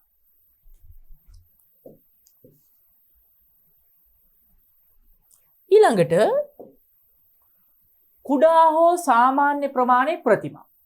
කුඩා හෝ සාමාන්‍ය ප්‍රමාණයේ ප්‍රතිමා. දැන් අපේ ප්‍රතිමා වගේ බලන්න අපේ තිබෙනවානේ අවකන බුද්ධ ප්‍රතිමාව. අපි ඉදිරියට සාකච්ඡා කරන අවකන ප්‍රතිමාව ගැන. විශාල ප්‍රමාණයේ බුද්ධ ප්‍රතිමා නේද? මාලිගාවිල බුද්ධ ප්‍රතිමාව, සමාධි බුද්ධ ප්‍රතිමාව ගත්තොත් පොළොන්නරුවේ උත්තරාරාමයේ සැතපෙන බුද්ධ ප්‍රතිමාව විශාල ප්‍රමාණයේ බුද්ධ ප්‍රතිමා. හැබැයි ඉන්දියාවේ කුඩා හෝ සාමාන්‍ය ප්‍රමාණයේ නේද? සාමාන්‍ය ප්‍රමාණයේ බුද්ධ ප්‍රතිමා තමයි දකින්න ලැබෙන්නේ. ඒ අපිට හොඳට අඳුර ගන්න පුළුවන්. විශේෂයෙන්ම ගන්ධාර කෞතුකාගාරයේ තියෙන ප්‍රතිමා, සාරානාථ බුද්ධ ප්‍රතිමාව නේද? නාගාර්ජුන කොණ්ඩේ හම්බ වෙන බුද්ධ ප්‍රතිමා ආදී විදිහට මේ ප්‍රතිමා ගත්තොත් ඒ සාමාන්‍ය ප්‍රමාණයේ ප්‍රතිමා අපිට අඳුර ගන්න පුළුවන් වෙනවා. අපහසු බව හා දැඩි බව හෝ ලෞකික බව. මේ බුද්ධ ප්‍රතිමාවල තියෙන දැඩි බවක් තියෙනවා, ලෞකික බවක් තිබෙනවා. ඊළඟ පුලුල් සිනහාවක් තිබෙනවා. පුලුල් සිනහාව. බුදුරැස් මාලා. ඒ බුද්ධ ප්‍රතිමාවක් පිටිපස්සේ මේ බුදුරැස් මාලාව නිරූපණය කරලා තියෙනවා. මේක ප්‍රධාන වශයෙන් පුතේ දුවේ බලපාන්නේ නේද? ග්‍රීක ප්‍රතිමාවල ග්‍රීක දේව ප්‍රතිමාවල මේ රැස් වලල්ලා මෙහෙම තිබුණා. ඒක විශේෂයෙන්ම ගන්ධාර සම්ප්‍රදායේ තිබිච්ච කාරණය. ගන්ධාර සම්ප්‍රදායත් එක්ක එන කාරණය. පద్මාසනය හෝ අක්‍රමවත් වීරාසන. අන්න ප්‍රධානම පద్මාසනය. අනිත් එක වීරාසන. ලංකාවේ ගොඩක් වජ්‍රාසනය තමයි පාවිච්චි වෙලා තියෙන්නේ. පద్මාසනය නැත්නම් අක්‍රමවත් වීරාසනය ಭಾರತයේ පාවිච්චි වෙලා තිබෙනවා. ඊළඟට හත්වෙනි කාරණය ભેදයකින් තොරව සියලු මුද්‍රා. දැන් මුද්‍රා ගත්තොත් ගණනාවක් තියෙනවා. අභය මුද්‍රාව, ධම්මචක්ක මුද්‍රාව, විතර්ක මුද්‍රාව, ධාන මුද්‍රාව, වරද මුද්‍රාව, භූමි ස්පර්ශ මුද්‍රාව කියලා නේද? අපේ රටේ විශේෂයෙන්ම ධම්මචක්‍ර මුද්‍රාව එහෙම දකින්න ලැබෙන්නේ නැහැ. හැබැයි ඉන්දියාවේ මේ සියලු මුද්‍රා තිබෙනවා. තවත් විශාල වශයෙන් තායිලන්තය, මහායාන රටවල තවත් මුද්‍රා ගොඩාක් තියෙන දුවේ පුතේ. නේද? ඒතකොට අපි ඔබට උගන්වන්නේ මුද්‍රා 6ක් විතර. බුද්ධ ප්‍රතිමාවල මුද්‍රා කියලා කියන්නේ මොනවද කියලා දන්නවනේ අපේ දුවල පුතාලා? මේ හස්ත නේද? අත් පාවිච්චි කරලා තියෙන විදිය. මුද්‍රා කියලා කියන්නේ. සිවුර බලන්න. උභයාංශ හා ඒකාංශ පාරුපණ කියලා දෙකම පාවිච්චි වෙලා තිබෙනවා. විශේෂයෙන්ම ගන්ධාර සම්ප්‍රදායේ බුදු පිළිමවල මොනවාද බුදුේ පුතේ තිබුණේ? උභයාංශ පාරුපණ. මොකද ටෝගාවක් ග්‍රීක ප්‍රතිමාවල තිබුණු ඒ ටෝගාවක ස්වරූපයෙන් තමයි ඒක ගොඩ නැගුණේ. ඒ අනුව උභයාංශ පාරුපණය තිබෙනවා. උභයාංශ පාරුපණය කියලා දෙවුර වහනවා නේද? මේ උරයන් දෙකම වැසෙන විදියට බුද්ධ ප්‍රතිමා යොදාගෙන තිබෙනවා. මේ උරයන් දෙකම වැසෙන විදියට. ඒකාංශ පාරුපණය කියලා කියන්නේ මේ වම් උරේ වැසෙන විදිය. දැන් මම සිවුර පොරවලා තිබෙන්නේ දුවේ පුතේ මේ අවස්ථාවේදී ඒකාංශ පාරුපණය. මෙන්න මේ විදියට. ඒ කියන්නේ වම් උරය වැසෙන පරිදි සිවුර පොරවලා තියෙනවා. දකුණු උරය දකුණු ප්‍රතිපැත්ත මේ පැත්ත විවෘතව තිබෙනවා. එතකොට දුවේ පුතේ උභයාංශ හා ඒකාංශ පාරුපණය. උභයාංශ කියන්නේ දෙපැත්තම, උභය කියන්නේ දෙක කියන අදහසනේ. ඒකාංශ කියන්නේ එක් පැත්තක්. ධර්මචක්‍ර මුද්‍රාව ජනප්‍රියයි. වැඩිපුරම තියෙන ධර්මචක්‍ර මුද්‍රාව. දැන් සාරානාථ බුද්ධ ප්‍රතිමාවෙම හරි ප්‍රකට අලංකාරවත් ධර්මචක්‍ර මුද්‍රාවෙන් යුක්ත බුද්ධ ප්‍රතිමාවක් නේද දුවේ පුතේ. අපි මේ කලින් පාඩම ඉගෙන ගත්ත මතක ඇතිනේ අපේ දරුවන්ට නේද? ඒක ධර්මචක්‍ර මුද්‍රාව හරිම ජනප්‍රියයි. ජනප්‍රිය මුද්‍රාවක්. ඒක ධර්මචක්‍ර මුද්‍රාව යොදාගෙන තිබෙනවා. ඒ ධර්මචක්‍ර මුද්‍රාව කියන්නේ මොකක්ද කියලා දන්නව නේද දුවල පුතා? මෙන්න මේ ආකාරයට හස්තේ පාවිච්චි කරන මේ ධර්මයේ දේශනා කරන ආකාරය. පළවෙනි ධර්ම දේශනාව, ධම්සප්පවතුන් සූත්‍ර දේශනාව පවත්වන ආකාරය. ඊළඟට 10 වෙනි කාරණය පිරිවර සමග අලංකාර බහුලත්වයෙන් ඉදිරිපත් කිරීම. පිරිවරක් එක්ක බුද්ධ ප්‍රතිම ගන්ධාර ප්‍රතිමානේ දැක්ක දෙවිවරු ඉන්නවා. දෙවිවරු ආදියත් එක්ක තමයි ඉදිරිපත් කරලා තියෙන්නේ. මතුරාවෙත් ඕක තිබුණා. දේව රූපත් එක්ක පිරිවර සමග අලංකාර බහුලත්වයේ කැටයම් අලංකාර දැක්ක අපි දැක්කා නේද? බෝධිපත්‍ර තිබුණා. බෝපත් තිබුණා නේද? අන්න ඒවා. 11. දිගු කෙස් රොද මුඩු හිස හෝ දක්ෂිනාවෘත කෙස් රැලි. මේවා තිබුණා. දිගු කෙස් රොදක් තිබුණා. දැන් විශේෂයෙන්ම උෂ්ණීෂය දක්වනකොට උෂ්ණීෂයේම ප්‍රතිමාවල මේ විදිහට තිබුණා. මුඩු හිස තියෙන ඒවාත් තියෙනවා. කෙස් නොමැති මුඩු හිස. දැන් බුදුහාම බයිනේ මුණ්ඩේව සමනක කියලානේ බයින්නේ කසිබාරද්වාජ නේද? මුඩු හිස. ඊළඟට දක්ෂිනාවෘත කෙස් රැලි. දකුණට කැරකුණු කෙස් රැලි තියෙන බුද්ධ ප්‍රතිමා. ඒක විවිධත්වයෙන් යුත් ප්‍රතිමා. විවිධත්වයක් තියෙන. ඒකත්වයකට වඩා බහුල විවිධත්වයක් තියෙනවා. බුදුරදුන් පිළිබඳව අනාවබෝධයෙන් ප්‍රතිමානේ. අනේ හරි වැදගත්. ඒ කියලා කියන්නේ මේ ත්‍රිපිටක ධර්මානුගත විශේෂයෙන්ම සූත්‍ර පිටකයට අනුගත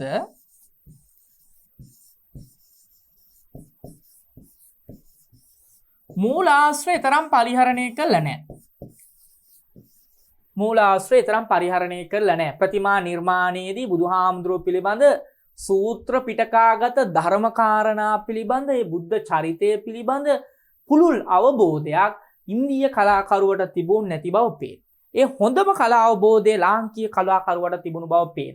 විශේෂයෙන්ම මේ බුද්ධ චරිතයේ නීග්‍රෝධ පරිමණ්ඩල බව අපි මේ පිළිබඳව සාකච්ඡා කරනවා. මේ නීග්‍රෝධ පරිමණ්ඩල බව බුදු චරිතයේ බුදු සිරුරේ තියෙන එක ලක්ෂණය. ඒක නීග්‍රෝධ පරිමණ්ඩල බව කියන අත්පාවල සම බව. එය විශේෂයෙන්ම ලංකාවේ ප්‍රතිමාවල තිබුණත් ಭಾರತೀಯ බොහෝ ප්‍රතිමාවලේ ලක්ෂණය අපිට ටිකක් දකින්න ලැබෙනවා අඩුයි. ඒ විශේෂයෙන් වැදගත් වෙනවා. ඒතර බුදුරදුන් පිළිබඳ අනාවබෝධය ප්‍රතිමා නෙලීම. හැබැයි ලංකාවේ කලාකරුවට විශේෂ සූත්‍ර පිටකාගත මූලාස් හොඳට පරිහරණය කර ධර්මයේ දැනගෙන තිබෙනවා. බෞද්ධ ඉතිහාසය දැනගෙන තියෙනවා. බෞද්ධ සාහිත්‍ය කියවලා තියෙනවා. ඒ ධර්මයට අනුගත බුදුහාමුදුරන්ගේ ස්වරූපේ ත්‍රිපිටකයෙන් හෙළිවන බුද්ධ චරිතය අනුව ඒවා නිර්මාණය කරලා තිබෙනවා. එතකොට අපිට ප්‍රධාන වශයෙන් ඉන්දියාවේ බුද්ධ ප්‍රතිමාවේ අඳුර ගන්න පුළුවන් කාරණා 13ක් තියෙනවා. මොනවද? බුදුරදුන් සංකේතවත් කිරීම සඳහා කුඩා හෝ සාමාන්‍ය ප්‍රමාණයේ ප්‍රතිමා, අපහසු බව හා දැඩි බව හෝ ලෞකික බව, පුලුල් සිනාව, බුදුරැස් මාලාව, පద్මාසනය හා අක්‍රමවත් වීරාසනය, හත්වෙනි කාරණය භේදයකින් තොරව සියලු මුද්‍රා, අටවෙනි කාරණය උභයාංශ හා ඒකාංශ පාරුපණය, නවවෙනි කාරණය ධර්මචක්‍ර මුද්‍රාව ජනප්‍රියයි, 10 පිරිවර සමග අලංකාර බහුලත්වයෙන් යුත් ඉදිරිපත් කිරීම, 11 දිගු කෙස් රොද මුඩු හිස හෝ දක්ෂිනාවෘත කෙස් රැලි, 12 විවිධත්වයෙන් යුත් ප්‍රතිමා, 13 බුදුරදුන් පිළිබඳ අනාවබෝධයෙන් ප්‍රතිමා නෙලීම කියන කාරණා. මීළඟට බලමු අපි ලංකාවේ බුද්ධ ප්‍රතිමාව කියන කාරණා. පළවෙනි කාරණය බුදුරදුන් වන්දනාමාන කිරීම සඳහා. අන්න ලංකාවේ බුද්ධ ප්‍රතිමාව ඉදිරිපත් කරේ බුදුරදුන් නියෝජනය කිරීම සඳහා නොවේ, වන්දනාව සඳහා. අන්න අරමුණ බලන්න සිංහල කලාකරුව බුද්ධ ප්‍රතිමා නිර්මාණය කරේ වන්දනා කියන. බුදුහාමුදුරුවෝ වෙනුවෙන් වඳින්න. බුදුහාමුදුරුවෝ ශ්‍රද්ධාව ඇති කරගන්න. බුදුහාමුදුරුවෝ රූපකාය පිළිබඳ ශ්‍රද්ධාව ඇති කරගෙන ධර්ම මාර්ගයේ යෙදෙන්න. පිනක් ලබා ගන්න. ඒ වන්දනාමාන කිරීමේ අරමුණ තමයි තිබුණේ. හැබැයි ಭಾರತයේ තිබුණේ මොකක්ද? බුදුරදුන් නියෝජනය කිරීම. බුදුරදුන් වෙනුවෙන් කියන අදහස. කුඩා තියෙනවා, සාමාන්‍ය ප්‍රමාණයට, විශාල ප්‍රමාණය, ආකාර තුනක්. අපි දන්නවා කුඩා ප්‍රමාණයේ බුද්ධ ප්‍රතිමා හම්බ වෙනවා. ධාතු කරඬු ඇතුලේ, චෛත්‍ය ධාතු ගර්භ ඇතුලේ කුඩා ප්‍රමාණය. විවිධ ලෝහ වලින් හම්බ වෙන බුද්ධ ප්‍රතිමා. ශෛලමය, ලෝහමය, සමහර ඒවා දාරුමය තිබිලා තිනවා. දැවමය බුද්ධ ප්‍රතිමා. සාමාන්‍ය ප්‍රමාණයේ සමාධි බුද්ධ ප්‍රතිමාව, තොළුවිල බුද්ධ ප්‍රතිමාව වගේම අපිට ගන්න සාමාන්‍ය විශාල ප්‍රතිමා ගත්තොත් දුවේ පුතේ මොනවද? අවකන බුද්ධ ප්‍රතිමාව නේද? මාලිගාවිල බුද්ධ ප්‍රතිමාව, ඒත් එක්කම පොළොන්නරු උත්තරාරාමයේ පොළොන්නරු ගල් විහාරයේ සැතපෙන බුද්ධ ප්‍රතිමා විශාල ප්‍රමාණයේ බුද්ධ ප්‍රතිමා. තුන්වෙනි කාර්යය සුව පහසු ඉඳුරන්, සමාධිගත බව, සරල අව්‍යාජ බව, කරුණාන්විත බව හා ප්‍රඥාව, ලෝකෝත්තර බව. බලන්න ඒ බුදුරජාණන් වහන්සේ පිළිබඳ නිත්‍ය අවබෝධයක් තිබිලා තියෙනවා. සුව පහසු ඉඳුරන්. අර අපහසු ඉඳුරන් පවත්වාගෙන ඉන්න ආකාරයේ නෙමේ ප්‍රතිමාවල නිරූපණය. සුව පහසු ඉඳුරන්. මොකද බුදුරජාණන් වහන්සේ සැහැල්ලුවෙන් සරල ජීවත් වූ කෙනෙක්. උන්වහන්සේ තුල තිබුණා සැහැල්ලු බව, සරල බව, නිවුණු බව, හික්මුණු බව. අන්නේ ගුණයන් මතු කරනවා. සුව පහසු ඉඳුරන්. මොකද බුදුහාමුදුරන්ගේ ඉඳුරන් හරි ප්‍රසන්නයි. ඒව දැකලා පැහැදිලා තියෙනවා නේද? සමාධිගත බව. චිත්ත ඒකාග්‍රතාවය පිළිමි නියෝජනය කළා. මං කියව ආධ්‍යාත්මික ගුණය ඉස්මතු කරන්න මුල් වුණා. ඒ අනුව සමාධිගත බව පෙන්වුවා. සමාධිගත බව. ඊළඟට සරල අව්‍යාජ බව. ව්‍යාජ නැහැ. ඒ සරලයි අව්‍යාජයි. කරුණාන්විතයි. ප්‍රඥාව, කරුණාව හා ප්‍රඥාව කියන ආධ්‍යාත්මික ගුණ නියෝජනය කළා. බුදුහාමුදුරුවෝ තුළ තිබුණ මහා කරුණාව හා මහා ප්‍රඥාව ඒ ප්‍රතිමාව තුළින් මේ භාවයන් නිරූපණය කළා. ඒතර ඒක තමයි කලාවේ විශිෂ්ට තැන. යම් ප්‍රතිමාවක් තුළින් ඒ භාවයන් නිරූපණය කරන්න පුළුවන්. ඒ අදහස sannivedanaya කරන්න. ධර්ම sannivedanaya ප්‍රතිමාව තුළින් ලැබුණා. ලෝකෝත්තර බව. ලෞකික බවට වඩා. දැන් තායිලන්තයේ බුද්ධ ප්‍රතිමාවල ගොඩක් තියෙන ලෞකික බව. ඔටුනු පලන් බුදුවරු එහෙම. හැබැයි මේක ලෝකෝත්තර බව. මොකද බුදුහාමුදුරුවෝ ලෝකයෙන් එතර වුණු කෙනෙක්. ලෝකයෙන් එතර වුණු කෙලෙස් නැති කරපු ජාති ජරා ව්‍යාධි මරණ අභිභවා ගියපු ඒ උත්තමයන් වහන්සේගේ ලෝකෝත්තර භව මතුවන පරිදි ප්‍රතිමාව කළා. ලෝකෝත්තර භව. මදසිනා ඉන්දියාවේ ප්‍රතිමාවේ පුලුල් සිනාව. මදසිනා මන්දස්මිතිය. මදසිනාව. ඒත් මදසිනාව තුලින් තමයි මේ කරුණාව ප්‍රඥාව කියන ගුණ නිරූපණය කරේ. අව්‍යාජ බව නිරූපණය කරේ. මදසිනාව. මොකද අරහතුන් වහන්සේලා දත් පෙන්වා සිනාසෙන්නේ නැහැ නේ අභිධර්මයට අනුව නේද? හසිතු පාදසිත කියලා එකක් තියෙනවනේ නේද? ආන්නක මදසිනාව. ඊළඟට බුදුරැස් මාලාව නැත. හරි වැදගත්. මේ බුදුරැස් මාලාව මම පෙර සඳහන් කරා වගේ ಭಾರತೀಯ ප්‍රතිමා වලට ගන්ධාර ප්‍රතිමාවට විශේෂයෙන් බලපාන්නේ ග්‍රීක ප්‍රතිමා කලාවේ ආభాසය. බුදුරැස් මාලාව ලංකාවේ ප්‍රතිමා වල නැහැ. ක්‍රමානුකූල වීරාසන. වීරාසනේ පමණයි යොදන්නේ. ක්‍රමානුකූල අක්‍රමවත් වීරාසනය අතර තියෙනවා. මෙතන තියෙන ක්‍රමානුකූල වීරාසන යොදාගෙන තිබෙනවා. ක්‍රමානුකූල වීරාසනයේ පමණක් ලංකාවේ පාවිච්චි කරලා තියෙනවා. පద్මාසනය, භද්‍රාසනය, වජ්‍රාසනයට වඩා වීරාසනය තමයි භාවිත කරලා තිබෙන්නේ. ඊළඟට හිඳි ධාන හා හිටි අභය මුද්‍රා පමණ. ඒ කියන්නේ හිඳි පිළිමවල තියෙන ධාන මුද්‍රාව, හිටි පිළිමවල අභය මුද්‍රාව. ඔච්චරයි. හිඳි පිළිම කියලා කියන්නේ වාඩි වෙන ඉරියව්වෙන්, ධාන කියන්නේ භාවනා කරන මෙන්න මේ ආකාරයේ වම් අතට දකුණු අත තබාගෙන අත්ල තබාගෙන සමාධි බුද්ධ ප්‍රතිමාවේ තියෙන දුවේ පුතේ ඔබ දැකලා තියෙන්නේ. අන්නේ මුද්‍රාව. ධාන මුද්‍රාව.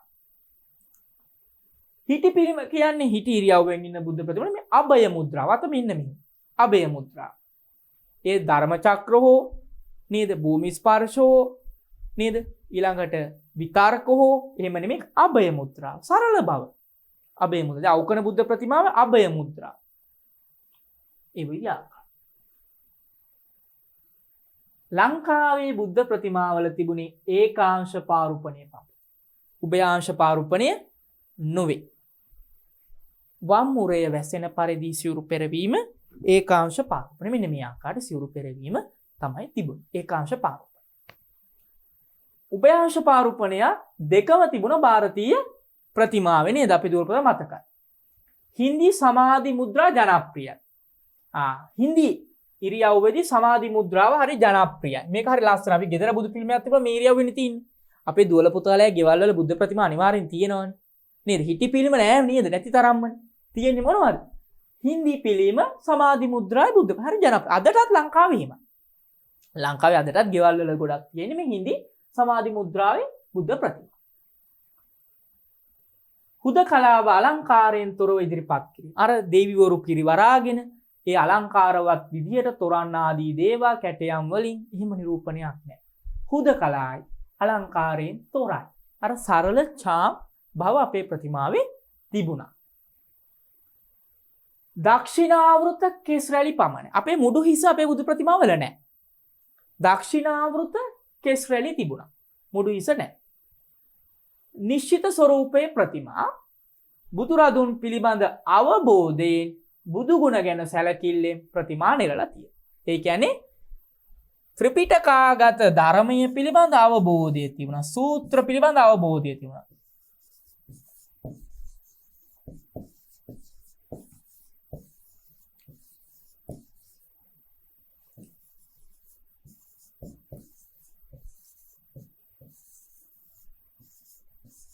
එතකොට කලාකරුවා නිර්මාණ කරේ ධර්මාවබෝධයෙන් පොතපත කියවලා ශාස්ත්‍රීය අවබෝධයකින් යුක්ත. එහිදී බුදුරදුන් පිළිබඳ අවබෝධය තිබුණා. බුදුහාමුදුර කියන්නේ කවුද? බුදුහාමුදුර මොන වගේ කෙනෙක්? බුදුහාමුදුරේ ගුණ මොනවද? බුදුහාමුදුරුවෝ කොයි විදිහේ ස්වරූපයක් දක්වපු කෙනෙක්ද? අන්න මේ දේවල් පිළිබඳ අවබෝධය ත්‍රිපිටකයත් එක්ක ධර්මයේ හාමුදුරුවෝ ඉගෙනගෙන කලාකරුවා නිර්මාණ කරන්න කලින් ඒ ධර්මයේ පිළිබඳ ත්‍රිපිටකයේ පිළිබඳ හැදෑරීමක් කරලා තමයි මේකට බහැලා තිබුණේ. නිර්මාණකරණයට ප්‍රවේශ වුණා. ඒක හරි වැදගත් කාරණයක් වුණා. එතකොට අපි බලමු ශ්‍රී ලංකාවේ බුද්ධ ප්‍රතිමාවේ ලක්ෂණ 13ක් අපි කතා කරමු. පළවෙනි කාරණේ බුදුරදුන් වන්දනාමාන කිරීම සඳහා නිර්මාණය කිරීම. කුඩා සාමාන්‍ය විශාල ප්‍රතිමා. තුන්වෙනි කාරණේ සුව පහසු ඉඳුරන්, සමාධිගත භව, සරල අව්‍යාජ බව, කරුණාන්විත බව හා ප්‍රඥාව ලෝකෝත්තර බව. හතරවෙනි කාරණේ මද සිනහ, මන්දස්මිති. පහ බුදුරැස් මාලාව නැත. 6 ක්‍රමානුකූල වීරාසනය පමණි. 7 හින්දි ධ්‍යාන හා හිටි අභය මුද්‍රා පමණි. ඒකාශ පාරුපණය පමණි. 9 හින්දි සමාධි මුද්‍රා ජනප්‍රියයි. 10 හුදකලාව අලංකාරයෙන් තොරව ඉදිරිපත් කරලා තිබෙන. 11 දක්ෂිණාවෘත කෙස් රැලි පමණි. 12 නිශ්චිත ස්වරූපයේ ප්‍රතිමා. 13 බුදුරදුන් පිළිබඳ අවබෝධයෙන් බුදුගුණ ගැන සැලකිල්ලෙන් ප්‍රතිමා නිලිය. සුවිශේෂීම කාරණීය වෙන්නේ දුවේ පුතේ මේක. ප්‍රතිමා කලාවක් නිර්මාණය කරනකොට ඕනෑම පුද්ගලයෙක්ගේ ඒ පුද්ගලයාගේ ගුණයන්, පුද්ගලයාගේ ස්වරූපය, ඒ පුද්ගලයාගේ වටිනාකම් මතුවන පරිදි නිර්මාණය කළ යුතුයි. ඒ ශ්‍රී ලාංකීය සිංහල කලාකරුවා අවබෝධ කරගෙන තිබුණා. ඊළඟට දුවේ පුතේ ලාංකීය බුද්ධ ප්‍රතිමාවේ ස්වාධීන හා විශිෂ්ටත්වයේ මැනවින් දැක්වෙන්නේ සමාධි බුද්ධ ප්‍රතිමා. මොකේද දැක්වෙන්නේ? සමාධි බුදු පිළිමේ. මොන සමාධි බුදුව? අනුරාධපුර මහා මේඝවනයේ තියෙන බුද්ධ ප්‍රතිමා. මේක ලෝක ප්‍රකට බුද්ධ ප්‍රතිමා. ලංකාවේ විශිෂ්ටතම ප්‍රතිමාව තමයි සමාධි බුද්ධ ප්‍රතිමාව. මේ ಭಾರತೀಯ විද්වතුන් පවා Taman ළඟ බුද්ධ ප්‍රතිමාවේ ඡායාරූපව පවා තබාගෙන තිබෙනවා. ඒකෙන් අපිට අවබෝධ වෙනවා මේ බුද්ධ ප්‍රතිමාව සුවිශේෂී කලා නිර්මාණයක්. ප්‍රතිමාවේ ස්වාධීනත්වයේ විශිෂ්ටත්වයේ මැනවින් දක්වන තැනක් තමයි සමාධි බුද්ධ ප්‍රතිමා. අපේ ගීත සාහිත්‍යයේ නේද සමාධි බුද්ධ ප්‍රතිමාව ගැන ලියවිලා තිබෙනවා. ඉන්දියාවේ මෙන් බුදුරදුන් වෙනුවට සම්පූර්ණ ලෙසම සංකේත යොදාගත් බවට මෙතෙක් තොරතුරු හමු වී නොමැත. අර පෙර සඳහන් කරා වගේ බහරුත් සාංචිවල තියෙන කැටයම් වල ඒ බුදුරදුන් වෙනුවෙන් යොදාගත් සංකේත සම්පූර්ණේ අපේ රටේ යොදාගත් බවට සාධක හම්බෙලා නැහැ. එසේම බුද්ධ සංකේත ලෙස යොදාගෙන ඇත්තේ වජ්‍රාසනය හා ශ්‍රීපාද යුග්මය. එහිදී ආසනීය බෝධිය සමගද ශ්‍රීපාද ස්තූපය සමගද විභාරයට පත් වෙලා තිබෙනවා. යොදාගෙන තියෙන්නේ මොනවද? වජ්‍රාසනය ශ්‍රීපාද යුග්මය. වජ්‍රාසනය බෝධිය සමග යොදාගෙන තිබෙනවා. බෝධි ආසනීය විදිහට. ශ්‍රීපාද යුග්මය ස්තූපය සමග. දැන් රුවන්වැලි සෑමාලුවට ගියාම ශ්‍රීපාද යුග්ම දකින්න පුළුවන්. සිරිපතුල් ගල්. ඒක තූපාරාමයේ තියෙන සිරිපතුල් ගල්. ඒතර ඒක චෛත්‍යයත් එක්ක විවහාරයට පත් වෙලා තිබෙනවා. මහා වංශයේ සඳහන් උරුසිලා පටිමාව කවරක්ද යන්න හඳුනාගෙන නොමැත. දේවානම්පියතිස්ස රජු කර වූ මේ ප්‍රතිමාව මහා මෙුණා උයනේ සමාධි බුදුරුව බව ඩී.ටී. දේවේන්ද්‍ර මහතා කල්පනා කරනවා. මේ අදහස් ඉදිරිපත් කරන ඩී.ටී. දේවේන්ද්‍ර මහතා. මේ උරුසිලා පටිමා කියලා කියන්නේ මේ සඳහන් කරපු ශ්‍රී ලංකාවේ සමාධි බුද්ධ ප්‍රතිමාව කියලා ඩී.ටී. දේවේන්ද්‍ර මහතා කල්පනා කරනවා. ඒ පිළිබඳ නිශ්චිත අදහසක් අපිට යොමු කරන්න පුළුවන් කමක් ලැබෙන්නේ නැහැ. ඒ බුද්ධ ප්‍රතිමාව වුණා නම් මේ උරුසිලා පටිමා කියලා කියන්නේ ඒක දේවානම්පියතිස්ස රජුලන් කාලට යනවනම් ඒ ලෝකයේ පළවෙනි බුද්ධ ප්‍රතිමාව බවට අපිට ඔප්පු කරන්න පුළුවන්. ඒ කොහොම වුණත් එහෙම සාධක නිශ්චිතව අපිට දක්වන්න පුළුවන් කමක් ලැබෙන්නේ නැහැ. හොඳයි දරුවනි. එහෙනම් බලමු අභ්‍යාසය. ඔබට මේ පාඩම ආශ්‍රයෙන් ලැබෙන අභ්‍යාස ප්‍රශ්න. පළවෙනි ප්‍රශ්නය දුවේ පුතේ ඔබ සටහන් කරන් මේ ප්‍රශ්නවලට පිළිතුරු සැපිය යුතුයි දුවේ පුතේ. බුද්ධ ප්‍රතිමාව ලක්දිව ප්‍රභවය වූ බවට දක්වන සාධක මොනවාද? බුද්ධ ප්‍රතිමාව ලක්දිව ප්‍රභවය වූ බවට දක්වන සාධක මොනවාද? 2.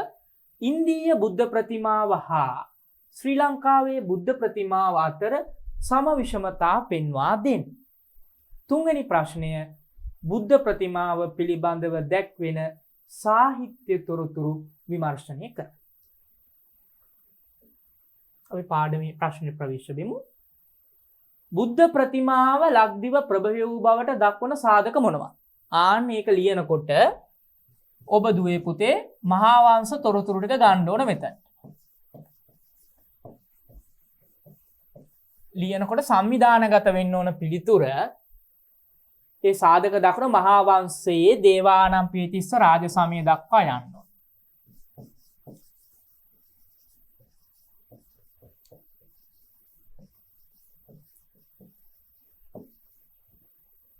නේද? රාජ්‍ය සමය දක්වා ඔබ ගිහිල්ලා ඒ උරුසිලා පටිමා ගැන ලියන්න. ඒත් එක්කම වසභ රජුරුවන්ගේ කාලේ සතර බුදුවරුන්ගේ බුද්ධ ප්‍රතිමා තැබූ ප්‍රවෘත්ති ආදී ඒ ප්‍රවෘත්ති අපි සාකච්ඡා කරපුවා. ඔබ ඉදිරිපත් කරන්න ප්‍රධාන වශයෙන් මහා උරුසිලා පටිමා කියන එක දක්වන්න ඕන වෙනවා. අර මහා බෝගේ නේද? ඒ කාරණා ඔබ එකතු කරගන්න.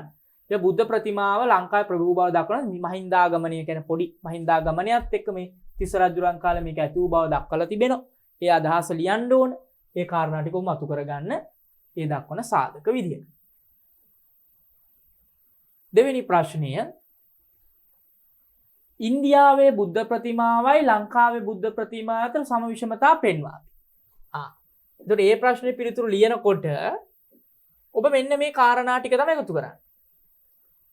දැන් ඉන්දියාවේ බුද්ධ ප්‍රතිමාවට ගියොත් මෙන්න මේ කාරණා 13කට එක එකක් සමකාලීනව තියෙනවා. දැන් එක බුදුරදුන් සංකේතවත් කිරීම සඳහා. හැබැයි ලංකාවේ බුද්ධ ප්‍රතිමාව කුමක් සඳහාද යොදාගන්නේ? බුදුරදුන් වන්දනාමාන කිරීම සඳහා. ඔන්න සම විෂමතා. ඊළඟට ඉන්දියා බුද්ධ ප්‍රතිමාව කුඩා හෝ සාමාන්‍ය ප්‍රමාණයේ ප්‍රතිමා. හැබැයි ලක්දිව ප්‍රතිමාව කුඩා සාමාන්‍ය විශාල තුනම තියෙනවා. ඒතර විශාල ප්‍රතිමා ඉන්දියාවේ නැහැ. මේ ලංකාවේ තියෙනවා. ඒතර ඉන්දියා ප්‍රතිමා අපහසු බව හා දැඩි බව ලෞකික බව. ඉඳුරන්ලා අපහසු බව. ලංකාවේ බුද්ධ ප්‍රතිමාව කොහොමද? සුව පහසු ඉඳුරන්, සමාධිගත බව, සරල අව්‍යාජ බව, කරුණාන්විත බව හා ප්‍රඥාව ලෝකෝත්තර වැඩිපුර බල ආධ්‍යාත්මික ගුණ මතුවෙනවා. ಭಾರತೀಯ බුද්ධ ප්‍රතිමාවේ සිනහව පුළුල් සිනහව. ලංකාවේ බුද්ධ ප්‍රතිමා මද සිනහව. මන්දස්නන විෂමතා. විෂමතා. ඊළඟට බුදුරැස් මාලාවක් තිබුණා. ඉන්දියාවේ ප්‍රතිමාව. හැබැයි ලක්දිව ප්‍රතිමාවේ බුදුරැස් මාලාව නැහැ. අන්න විෂමතාව.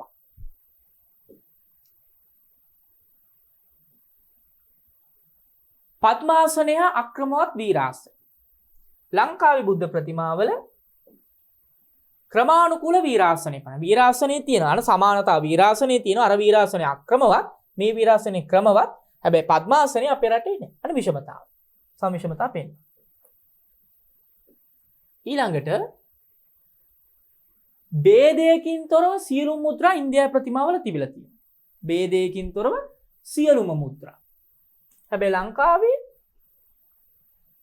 හින්දි ධ්‍යාන හා හිටි අභය. ඔච්චරයි. හින්දි පිළිම වලදී ධ්‍යාන මුද්‍රාවයි හිටි පිළිම අභය.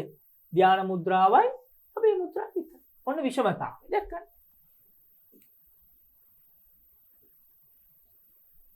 උභයාශා ඒකාංශ පාරුප. ඉන්දියාවේ ලංකාවේදී මොකද වෙන්නේ පුතේ? ඔබ දන්නවා. ඒකාංශ පාරුපණය. ඒකාංශ පාරුපණය දෙකම සමයි. හැබැයි උපාංශ පාරුපණය නෑනේ විෂමයි. ඒකාංශ පාරුපණය විතරයි. ඊළඟට බලන්න ධර්ම චක්‍ර මුද්‍රාව ජනප්‍රිය. නේද? ඉන්දියාවේ මුද්‍රා ඉන්දියාවේ වැඩිපුර ජනප්‍රිය ධර්ම චක්‍ර මුද්‍රාව. හැබැයි ලක්දිව හින්දි සමාධි මුද්‍රා ජනප්‍රිය. හින්දියේ සමාධි මුද්‍රාව තමයි ජනප්‍රිය. අව්‍යාජ බව. ඒ අත්පා වුණත් අව්‍යාජ ඉදිරිපත් කිරීම. සමාධි මුද්‍රාව ජනප්‍රිය. ඒ විෂමතාව. පිරිවර සමග අලංකාර බහුලත්වයෙන් ඉදිරිපත්. අර දෙවිවරු ආදී දේව. ලංකාවේ හුදකලාව අලංකාරයෙන් තොරව ඉදිරිපත් කරනවා. විෂමතාව. ඊළඟට දිගු කෙස්රොද මුඩු හිස හෝ දක්ෂිනාවෘත කෙස්රැලි. හැබැයි ලංකාවේ තිබුණ මොකද? දක්ෂිනාවෘත කෙස්රැලි විතරයි. විෂම සමතාවේ දක්ෂිනාවෘත කෙස්රැලි රටවල් දෙකේම ලංකාවේ ඉන්දියාව. විෂමතාවේ දිගු කෙස්රොද ඉන්දියාවේ මුඩු හිස ඉන්දියාව. ඒක ලංකාවේ නෑ. නේද? බලන්න. ලංකාවේ ප්‍රතිමාවේ මේක දක්ෂිනාවෘත කෙස්රැලි විතරයි. විවිධත්වයෙන් යුක්ත ප්‍රතිමා. නිශ්චිත ස්වරූපයේ ප්‍රතිමා. විෂමතාව. ඊළඟට බුදුරදුන් පිළිබඳ අනවබෝධයෙන් ප්‍රතිමා නෙලීම අපේ කලාකරුවෝ වෙනස්. බුදුරදුන් පිළිබඳ අවබෝධයෙන් බුදුගුණ පිළිබඳ සැලකිල්ලෙන් ප්‍රතිමා නෙලී.